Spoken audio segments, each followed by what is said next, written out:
नमस्ते, सत श्री अकाल एंड आदाब। सबसे पहले तो हम आपसे माफी मांगना चाहेंगे क्योंकि लास्ट टाइम जब सीटेट का वीडियो हम लेके आए थे तो हमने बोला था और वीडियोस आने वाले हैं। तो हमने सही बोला था, लेकिन हम सेकंड वीडियो लाने में थोड़ा लेट कर दिया, इसलिए माफी चाहेंगे। आगे जो वीडियोस आएंगे, आगे आप लगातार ऐसा लेट नहीं होगा, आपको मिलता रहेगा। आज इस वीडियो में हम दिखाने वाले हैं कुछ प्रीवियस ईयर्स के क्वेश्चन पेपर से कुछ सम्स जो कि आपके लिए बहुत इंपॉर्टेंट होगा। आप वीडियो को पूरा देखो, समझने की कोशिश करो इन सामों को कैसे सॉल्व किया गया है, क्या ट्रिक अपनाया गया है, कैसे मतलब उस वीडियो में समझाया गया है, कॉन्सेप्ट क्या है, ये आप समझने की कोशिश करो। वीडियो पसंद आए तो लाइक शेयर जरूर करना एंड पे जाके, और अगर चैनल पे नए हो तो सब्सक्राइब कर लो तुरंत।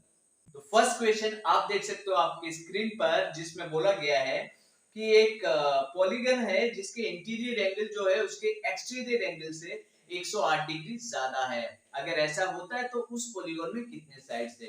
तो पॉलीगन किसे कहते हैं?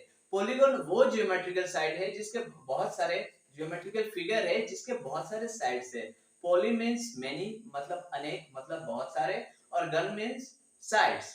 तो ऐसे ज्योमेट्रिकल शेप जिसके बहुत सारे साइड्स हो, इसे पॉलीगन कहा जाता है। अब मान लो हमें पता नहीं इसके कितने साइड्स है, मान लो मैंने ऐसे ही ड्रॉ कर दिया, हेक्सागोन ड्रॉ कर लिया, 6 साइड है ना, इसे हेक्सागोन कहा जाता है। जस्ट समझाने के लिए मैंने एक ड्रॉ कर लिया। अब बोला क्या गया है? बोला ऐसे गया है कि भाई अगर इसको ऐसे एक्सटेंड कर दे तो इस एंगल का ये इंटीरियर हो गया और ये एक्सटीरियर हो गया, ठीक है, ये इंटीरियर ये एक्सटीरियर। ऐसे बोला गया है कि पॉलीगन की इंटीरियर एंगल जो है एक्सटीरियर से 108 डिग्री ज्यादा है। अब यहाँ आपको देखने से ऐसा नहीं लग रहा है ये एक स्ट्रेट एंगल है, क्योंकि ये एक स्ट्रेट लाइन है, तो स्ट्रेट एंगल इसका मतलब क्या है? इंटीरियर प्लस एक्सटीरियर दोनों मिलकर 180 डिग्री होता है। ये तो आपको पता है श्योर शॉट, लेकिन फिर भी मैं बता रहा हूँ इंटीरियर प्लस एक्सटीरियर एंगल मिलकर 180 डिग्री होता है, ठीक है। अब हमें निकालना है अगर इंटीरियर एंगल इससे 108 डिग्री ज्यादा होता है तो फिर इस पॉलीगन में कितने साइड्स है। इसको करने के लिए पहले तो हमें ये एंगल्स निकालने पड़ेंगे, साइड्स निकालने के लिए हमें एंगल निकालने पड़ेंगे, और इंटीरियर एंगल हमें चाहिए। क्यों? क्योंकि हमारे पास एक इंटीरियर एंगल का एक फॉर्मूला है जिससे हम डायरेक्ट निकाल सकते हैं। क्या है?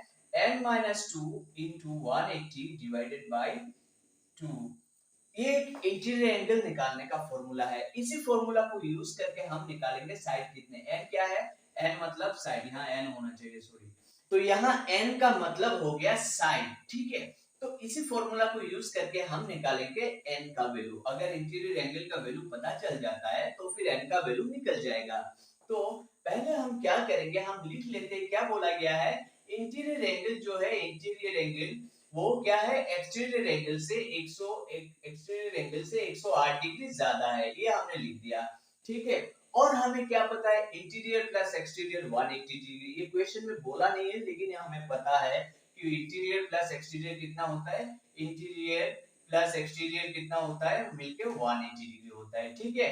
अब अगर इंटीरियर की जगह ये पूरा चीज यहाँ हम पुट कर लेते तो हमारा निकल जाएगा एक्सटीरियर। वन एंगल निकल जाता है तो दूसरा एंगल ऑटोमेटिकली निकल जाएगा, ठीक है। मैंने इसके जगह ये पुट कर दिया, देखो आईएनटी इंटीरियर की जगह ये है ना, तो ये मैंने पुट कर दिया और ये जैसा है वैसा लिख दिया मैंने, ठीक है। 180 डिग्री हो गया। अब इसका कैलकुलेशन करेंगे तो 2 एक्सटीरियर इक्वल टू 180 माइनस 108, तो ये कितना हो जाता है? 72 डिग्री, मतलब 2 एक्सटीरियर हो जाता है 72 डिग्री, ठीक है। 72 डिग्री। अब इसका कैलकुलेशन करेंगे तो एक्सटीरियर कितना निकल जाता है? एक्सटीरियर निकल जाता है 36। अगर एक्सटीरियर 36 है तो इंटीरियर कितना होगा? 180 से माइनस कर लो, इंटीरियर निकल जाएगा। इंटीरियर कितना है? इंटीरियर हो गया 180 से, अगर हम इसको माइनस कर देते हैं 36 को, कितना आ जाता है? 144 डिग्री, 144 डिग्री हमारा इंटीरियर एंगल आ जाता है। अब इंटीरियर मिल गया, अब इस फॉर्मूला में पुट कर दो, 144 डिग्री आ गया, और यहाँ कैलकुलेशन कर लेंगे हम। इसके कैलकुलेशन करेंगे तो हमारे पास आंसर आ जाएगा। इसका कैलकुलेशन करेंगे तो 144 आप ऐसे लिख दो, डिग्री लिखने की यहाँ जरूरत नहीं है। इसका सिंपल कैलकुलेशन करोगे तो आ जाता है 180 एन माइनस 360, ठीक है। फिर ये आ जाता है 180 n minus 144 n equal to 360। इसमें से कैलकुलेट करेंगे तो आ जाएगा 36 एन इक्वल टू 360। तो एन आ जाता है हमारे पास 10। मतलब क्या है, मतलब ये जो पॉलीगॉन दिया हुआ है क्वेश्चन में, इसके 10 साइड्स है। ठीक है, इसको फर्स्ट मैं रिकैप कर लेता हूँ, एक बार फिर से जल्दी से बता देता हूँ।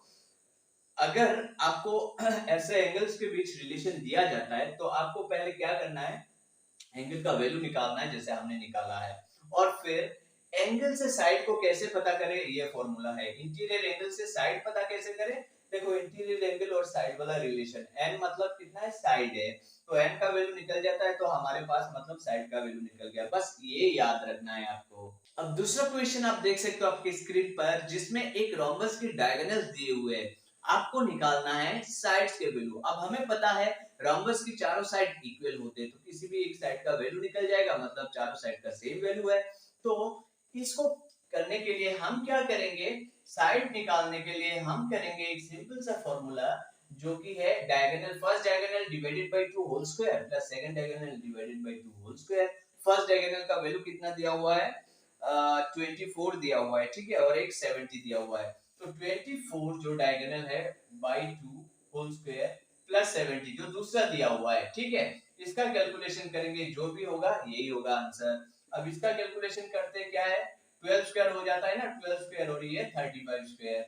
12 स्क्वायर हमें पता है 144, और 35 स्क्वायर हो गया 25 एंड 1225। अब देखो मैंने फटाक से कैसे लिख दिया, ये भी आपको बता देता हूँ इस साम में स्क्वायरिंग कैसे करें। अगर ऐसा कोई नंबर मिलता है ना आपको जिसके लास्ट में 5 हो, तो वेरी सिंपल, आपको क्या करना है, 5 का स्क्वायर कर देना है, कितना है 25 है, और इस नंबर के साथ 1 ऐड कर दो, 4 हो गया, 4 के साथ इसको मल्टीप्लाई कर दो, इसके साथ 1 ऐड करोगे 4, फिर इन दोनों को मल्टीप्लाई कर दो, कितना है 4 3 जा 12, 12 25, ऐसे करके मैंने इंस्टेंटली लिख दिया। अब इसको ऐड करेंगे तो आ जाता है कितना है 9631369। अब इसका स्क्वायर रूट निकालेंगे। अब स्क्वायर रूट निकालने की तरीका भी आपको आना चाहिए, इंस्टेंटली कैसे निकालोगे, देखो स्क्वायर रूट निकालने के लिए मैं आपको एक ट्रिक बता देता हूँ कैसे करना है। पहले दो डिजिट जो स्क्वायर रूट है ना, तो पहले दो डिजिट राइट साइड से दो डिजिट को अलग कर दो और बाकी सारे नंबर को अलग, मतलब दो ग्रुप में डिवाइड कर दो। अब 69 9 जो है, ये जो नंबर है 69, इसमें से जो फर्स्ट डिजिट है राइट साइड से फर्स्ट 9, अब हम देखेंगे किसके स्क्वायर करने पे 9 आता है, किसके स्क्वायर करने पे 9 आता है, 3 का स्क्वायर करेंगे तो हमारे पास 9 आ जाता है, 7 स्क्वायर का स्क्वायर करेंगे तो हमारे पास 49 आ जाता है, मतलब दोनों ही केस में 9 आ जाता है यूनिट प्लेस में। इसका मतलब कि जिसके स्क्वायर करने पे ये नंबर, ये फर्स्ट वाला डिजिट आ जाता है ना, अब क्या करोगे, अब यहाँ 1 स्क्वायर 2 स्क्वायर ऐसे लिख के रख दो, ठीक है, 4 स्क्वायर ऐसे पूरा 10 स्क्वायर तक। फिर देखो ये 9 जो है ना कहाँ कहाँ आपको दिख रहा है, मैं आपको पूरा ही लिख के दिखा देता हूँ। 3 square 4 square 5 square 6 square 7 square 8 square 9 square, ठीक है, 10 स्क्वायर, ये 1 हो गया 4 हो गया 9 हो गया, फिर 16 25 36 49 64 81 एंड 100 मैंने लिख दिया। अब ये देखो रूल क्या है कि दो डिजिट को अलग कर देना, बाकी को एक साइड में रखना है। अब ये जो है ना, इसमें से राइट साइड वाला जो डिजिट है, तो ये 9 जो है, ये देखना है यहाँ कहाँ 9 आ रहा है, 9 इसमें आ रहा है यूनिट प्लेस में, इसमें आ रहा है 9, तो फिर जिसमें आ रहा है वो नंबर देखो, 3 स्क्वायर है ना 3, और ये 7 स्क्वायर, मतलब यूनिट प्लेस में 3 या 7, इसका जो स्क्वायर रूट हम निकालेंगे ना, इसके यूनिट प्लेस में राइट साइड से फर्स्ट प्लेस में या तो 3 होगा या तो 7 होगा। अब 3 और 7 में से कौन सा होगा वो आपको बताएंगे, ठीक है, ये हमने डिसाइड कर लिया, मतलब 3 और 7 में से कोई एक होगा। अब ये जो लेफ्ट वाला बचा हुआ पार्ट जो है 13, हम देखेंगे 13 कहाँ पड़ता है, किन दोनों नंबर के बीच पड़ता है, इन दोनों नंबर के बीच पड़ता है, मतलब 3 स्क्वायर और 4 स्क्वायर के बीच पड़ता है। इन दोनों में से छोटा कौन सा है, 3 स्क्वायर है 3, तो हम यहाँ क्या लिखेंगे 3 लिखेंगे, मतलब 10 प्लेस में 3 होगा फॉर श्योर। अब यूनिट प्लेस में 3 और 7 की जगह क्या होगा, हम क्या करेंगे, इसके साथ 1 ऐड कर दो, कितना हो गया 4, इन दोनों को मल्टीप्लाई कर दो, 4 3 12, ये जो 12 है, 12 से अगर ये नंबर बड़ा होता है तो हम इनमें से बड़ा नंबर लेंगे, ठीक है, तो 7 ले लिया हमने। अगर ये वाला नंबर इससे छोटा होता है, जो हमने मल्टीप्लाई करके निकाला है ना, इससे छोटा होता तो हम छोटा नंबर लेते। अब देखो यहाँ जो केस है ना 9 क्योंकि 2 नंबर पे आ रहा है इसलिए ये थोड़ा कॉम्प्लेक्स लग रहा होगा आपको, लेकिन अगर एक ही नंबर आता तो फिर प्रॉब्लम नहीं होता, हम डायरेक्टली यहाँ पुट कर लेते और ये कैलकुलेशन करने की जरूरत नहीं होती। हम सिर्फ क्या देखते, ये देखते ये नंबर किन दोनों नंबर के बीच आ रहा है, उसमें से जो छोटा नंबर है उसी को ले लेते, ये कैलकुलेशन नहीं करते। ये कैलकुलेशन इसलिए हमने किया ताकि समझ मतलब इन दोनों में से डिसाइड करने के लिए कि किसको हम ले। ठीक है, तो ये हो गया हमारा 37 आ गया इसमें से। ठीक है, 37 कैलकुलेशन में आ गया, तो साइड का वैल्यू हो गया 37। नेक्स्ट क्वेश्चन आप देख सकते हो आपके स्क्रीन पर, जिसमें दिया हुआ है कि अगर एफ वी और ई रिप्रेजेंट करता हूं, एफ रिप्रेजेंट करता हूं फेसेस को, वी रिप्रेजेंट करता हूं वर्टिसेस और ई रिप्रेजेंट करता है एजेस को किसी एक पिरामिड की जिसके बेस है पेंटागन, तो फिर हमें निकालना है क्या निकालना है, हमें निकालना है इसका value 2v minus 3f plus ई, इसका वैल्यू हमें निकालना है। तो पहले तो पेंटागन ये पेंटागोनल पिरामिड हो गया। ठीक है, इसके बेस जो है पेंटागन है। पिरामिड कैसे होता है, पहले तो पेंटागन हम ड्रॉ कर लेते हैं, ये हो गया, ये हो गया हमारा पेंटागन। ठीक है, 5 साइड वाला जो फिगर है ये पेंटागन हो गया। तो ठीक है, तो पेंटागोनल पिरामिड हमें ड्रॉ करना है जिसके बेस अगर पेंटागन हो, बेस में 5 मतलब एक ऐसे स्ट्रक्चर हो जिसका बेस ऐसे है 5 एजेस है। ठीक है, तो हमें क्या करना है, हम इसको एक्सटेंड कर देते हैं और ताकि आपको समझ में आए, इसको मैं एक्सटेंड कर देता हूँ। ठीक है, ये मैंने कर दिया और यहाँ से ये मैंने कर दिया मान लो। ठीक है, और यहाँ से ये कर दिया, ये मैंने पेंटागन ड्रॉ किया आपको समझाने के लिए कि ऐसा बेस पेंटागन है, बेस में 5 एजेस है, 5 एजेस है और ये ऐसे खड़ा है कोई स्ट्रक्चर, तो ये पेंटागोनल पिरामिड है। इसमें एफ से फेस समझ में आता है हमें, और वी से वर्टिसेस और ई से एजेस। अगर ऐसा है तो फिर इसका वैल्यू निकालना है हमें 2v माइनस 3f प्लस ई का वैल्यू हमें निकालना है।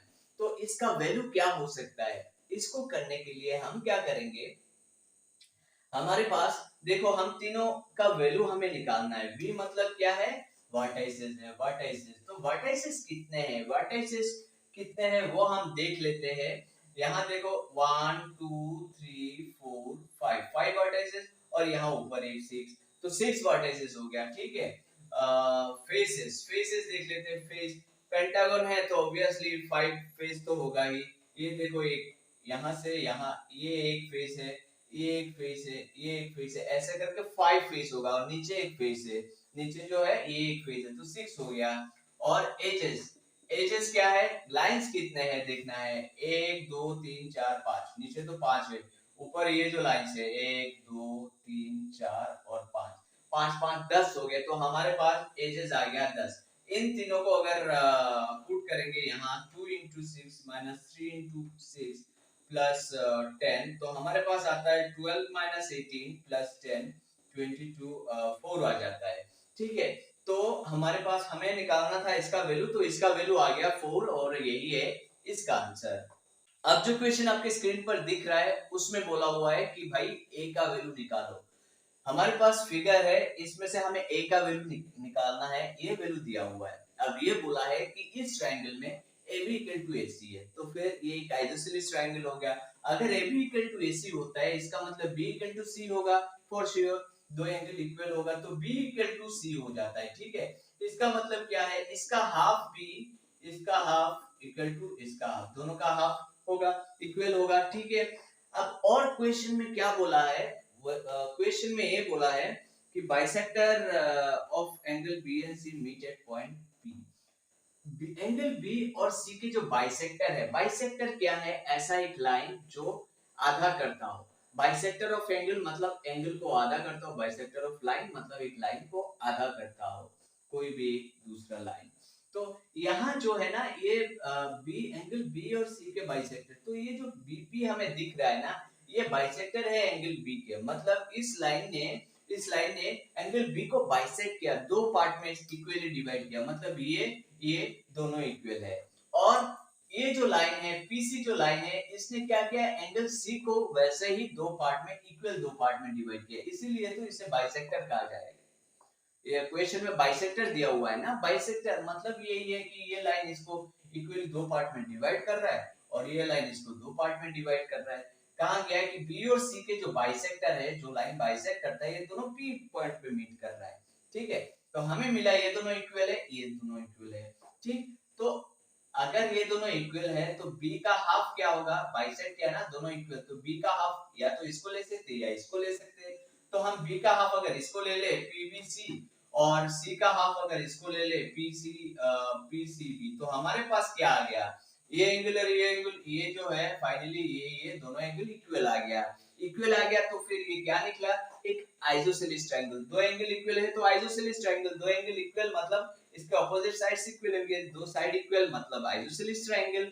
अब हमें इसमें से इन दोनों का वैल्यू तो हम आराम से निकाल सकते हैं, क्यों, क्योंकि हमें पता है एक ट्रायंगल के total angles, sum of angles कितने होते हैं, 180 डिग्री होता है। 102 तो हमारे पास है ही, और कितना चाहिए हमें 180 डिग्री होने के लिए, 180 से इसको माइनस कर दो, आपको मिल जाएगा मतलब 78 डिग्री।